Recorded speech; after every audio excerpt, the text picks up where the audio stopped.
네, 안녕하세요.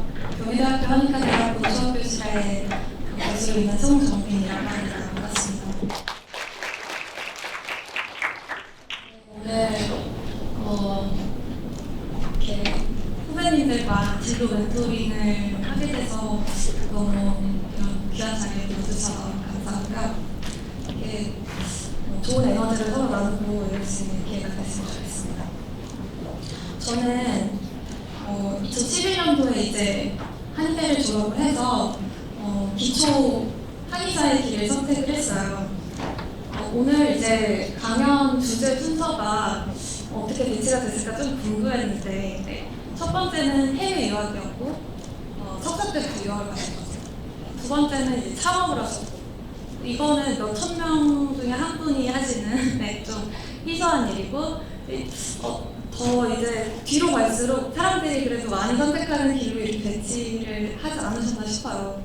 기초교실은 제가 이제 한 학년에 100명 혹은 뭐 많이 미국이 되면 120명까지도 되는데 네, 그렇게 되면 한 학년에 한 명? 네, 이 정도 보통 선택을 했었던 것 같아요. 그리고 뭐 뒤에 이제 임상의 길은 병원 수련을 하느냐, 이건 이제 몇십 명 중에 한 명이 이제 선택을 하는 길 같고, 네. 어쨌든 여기에 이제 그래도 100명 이상의 분이 계시니까 저는 조금 이걸 준비하면서 걱정을 했어요. 기초 한의학을 고민하시는 분이 몇 분이 계실까? 그래도 몇 분 계실 거라고 이제 그런 길을 선택하시는 분이 네, 누군가 들으시겠지 해서 제가 학교를 졸업하고 한 12년이 됐는데 그동안 이제 느꼈던 거 네, 그런 거를 이제 말을 하려고 합니다.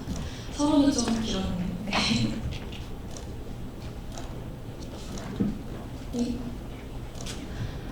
네, 제가 이제 제목을 제가 정한 건 아닌데 한의학 기초 연구자 그 길이 궁금하시다고요? 이걸로 해서 이제 부탁을 받았어요. 그래서 어떤 거를 얘기를 할까? 학생들이 뭐가 궁금할까? 네. 뭐가 궁금할까 생각을 해보니까 12년 전에 제가 본과 4학년 때 유활증 치열하게 머리를 쥐어싸면서 구매했던 것들이 이거일 것 같아서 이렇게 키워드를 뽑아봤어요. 일단 기초 한의과학과의 길이 임상 한의사랑 무슨 차이가 있는가? 솔직히 12년 전에 선택했을 때는 그렇게 엄청 잘 알고 선택하진 않았어요. 네. 근데 이제 지난 길을 생각을 해보니까 그래도 다행히 저한테 잘 맞은 길을 선택을 해서 네, 지금 즐겁게 지내고 있습니다. 네. 그리고 두 번째는 학생들이 이제 나는 기초가 맞나 임상이 맞나 과연 이 길이 맞나 이걸 고민을 할 것 같고, 세 번째는 그러면 나는 기초 가면 어떤 길을 앞으로 가는 거지? 이게 궁금할 것 같더라고요. 뭐 석사 과정은 뭐지? 박사 과정은 뭐지? 그 뒤에는 어떻게 나는 진로가 풀리는 거지? 네. 그래서 그 길을 걸어가면 그 길의 끝은 어디에 이제 봉착을 하는가? 결국 진로 문제죠. 내가 보통 석사 박사 학위를 따니까 학위 시험 받고 진로 어떻게 되지? 근데 그때는 사실 제가 선택할 때 되게 막연하게 생각했어요. 연구원 아니면 뭐 교수? 이렇게 생각을 했었거든요. 그거에 대해서 좀 이제 제가 겪어보니까 이렇더라. 네, 이렇게 말씀을 드리려고 합니다. 여러분들 7시가 거의 다 돼가서 배가 좀 고프실 테니까 빨리 할게요. 일단은 기초 한의학자, 임상 한의사, 대충은 여러분들 다 아시죠? 임상 한의사는 환자를 직접 치료를 하고 처치를 하고, 네. 그리고 그동안 6년 동안 배운 의학 지식을 적용을 하죠. 네. 근데 이제 기초 한의사의 길은 가장 큰 차이점은 임상 한의사는 의학 지식을 적용을 한다면 이제 기초 연구자 혹은 기초 과학자는 의학 지식의 생산자라는 거예요. 네, 생산자가 가장 큰 차이고, 그래서 어떤 거를 생산을 하느냐, 그래서 뭐 질병의 기전을 규명한다든지 새로운 진단, 치료 예방법 이런 원천 기술을 개발하는 게 바로 이제 기초 의학자입니다.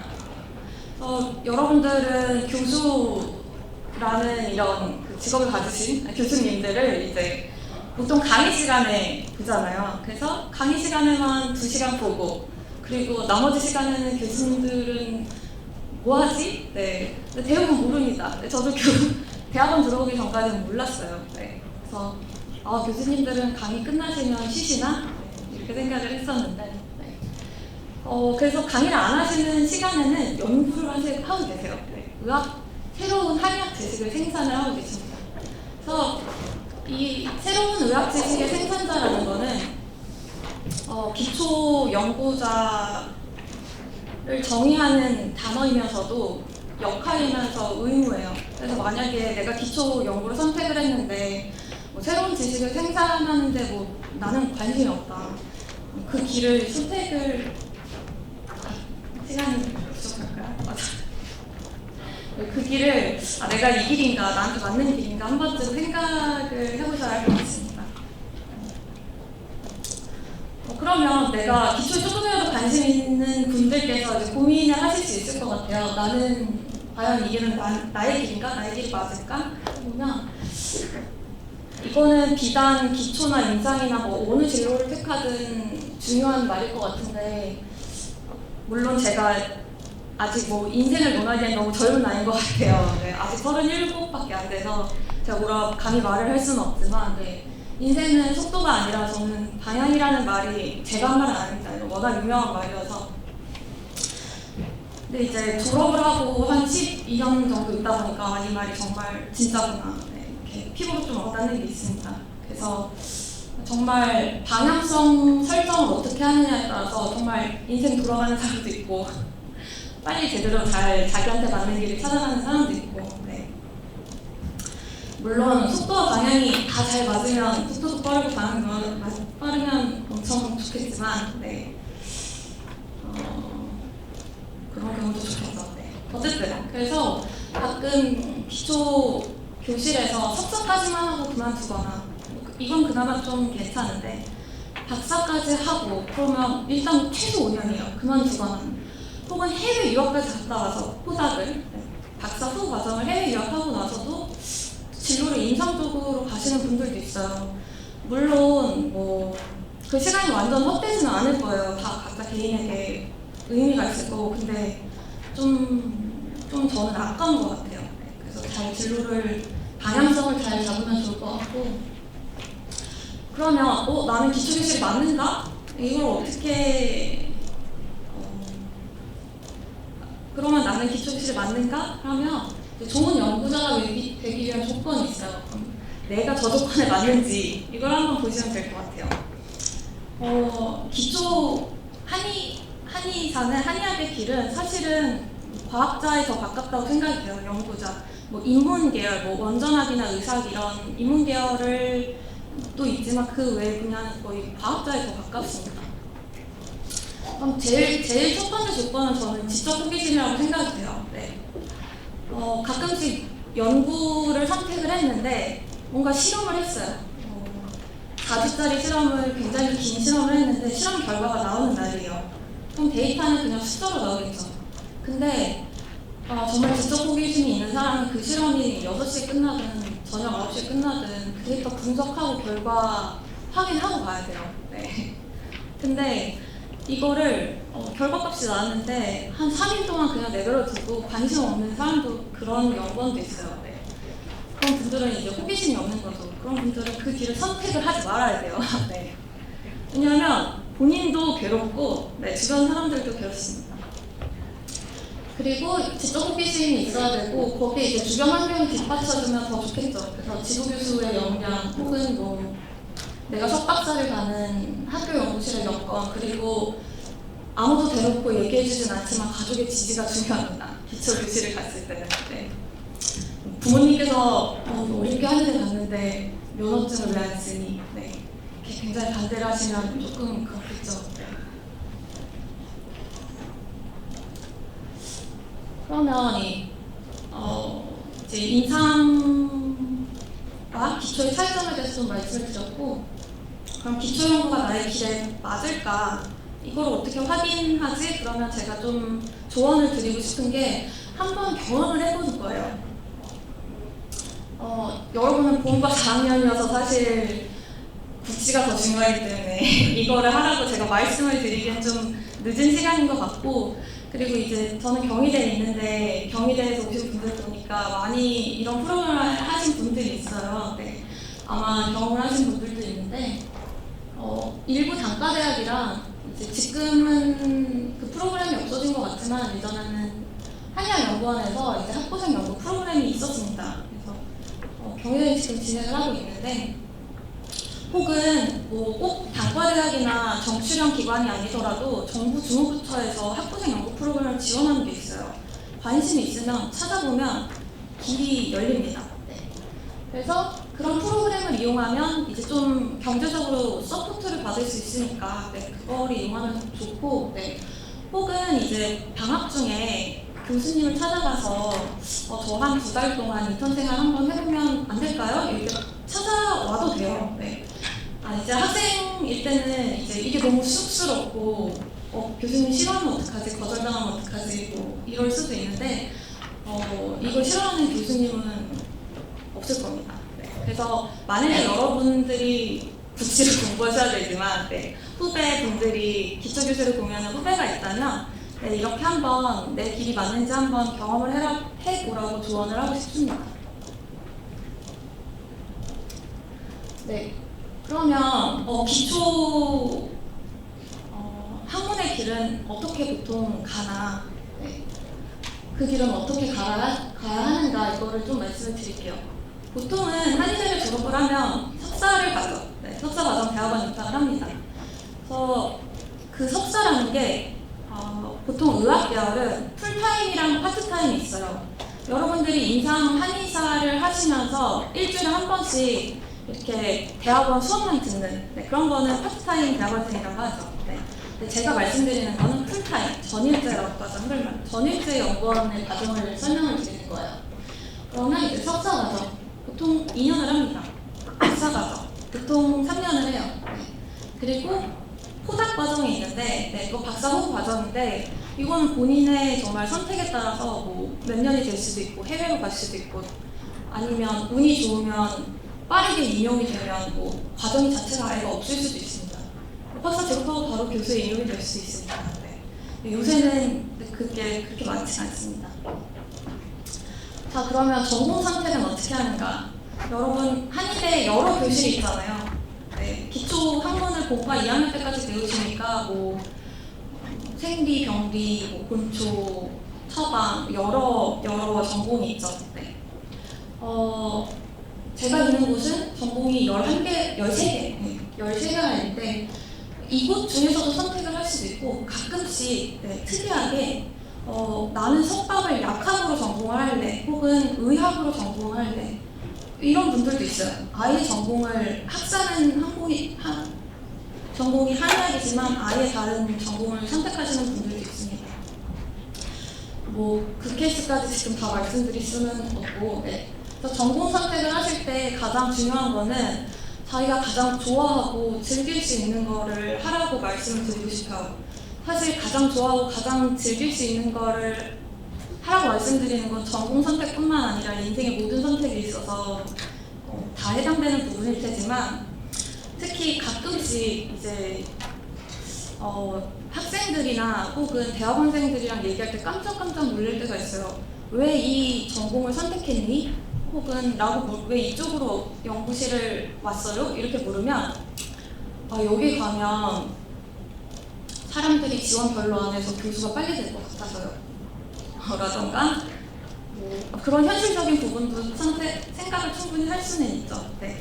근데 그거를 생각을 아예 안 할 수는 없지만 그래도 그게 첫 번째는 되는 건 아니라고 생각해요. 왜냐면 자기 전공을 선택을 하면 박사 졸업하고 나서 정년 퇴임할 때까지 그 전공 분야를 계속 연구를 하게 돼요.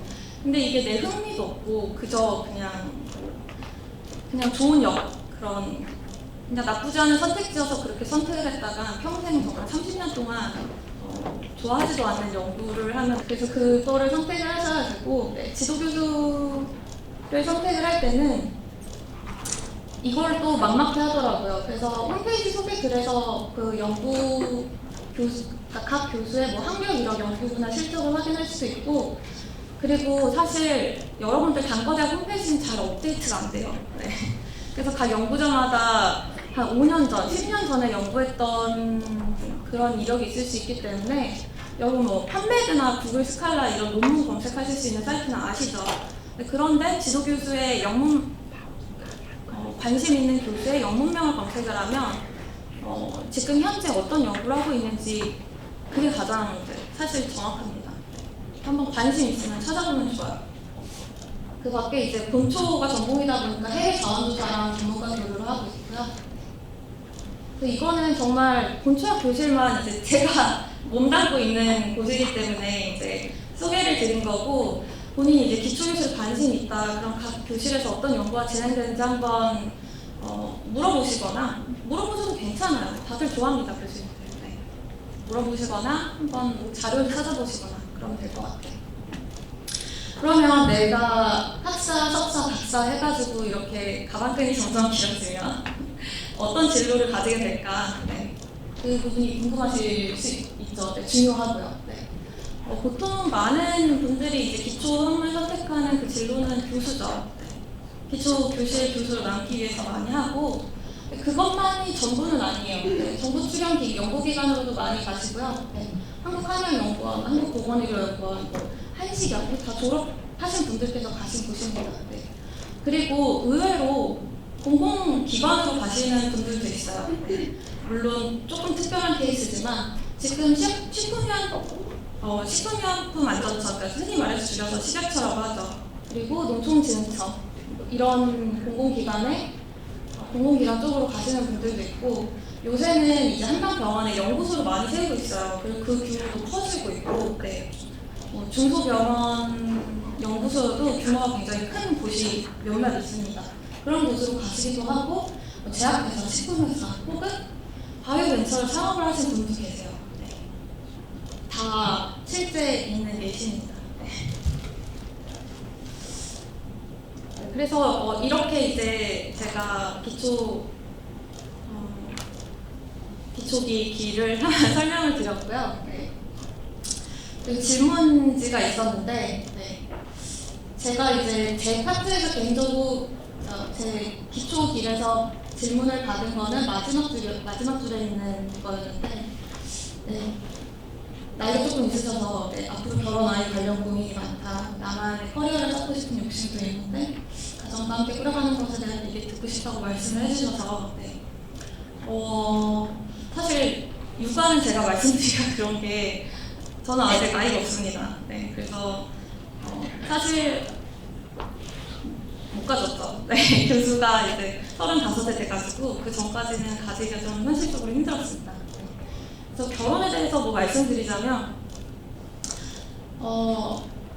중요하죠. 네.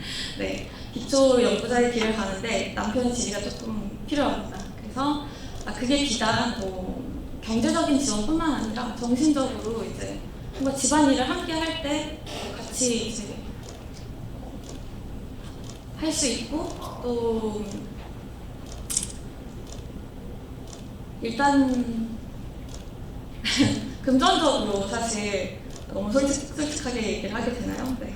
사실 솔직히 얘기를 하자면 저는 2011년도에 졸업을 해서 기초를 선택을 했을 때 물론 그 길이 맞을지 아닐지가 제일 큰 걱정이었지만 그래도 제 개인 생활을 좀 할 수 있을까, 그게 걱정이었는데, 근데 여러분들 사실 20대에 할 수 있는 특권이 조금 더 경제적인 거로부터 자유로운 선택을 할 수 있다는 게 특권 같아요. 부딪혀서. 네. 사실 그때 그렇게 걱정을 했는데 생각보다 대학원 진학을 하고 그 연구 조교 장학도 있고 인건비 지원도 있어서 제가 생각했던 기준보다는 높았어요. 네.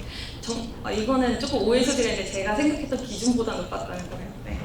그리고 박사를 졸업하고 나서는 교수가 되거나 혹은 어떤 정규직 연구원이 아니더라도 정부에서 지원을 해주는 과제가 있어요. 이렇게 창업을 해서 과제를 받으시는 경우도 있잖아요.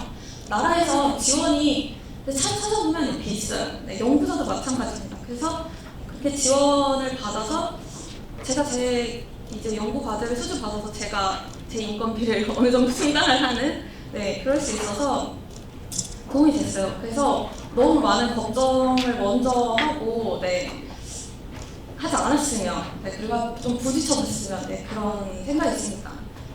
결혼 그런 것도 다 포함해서요.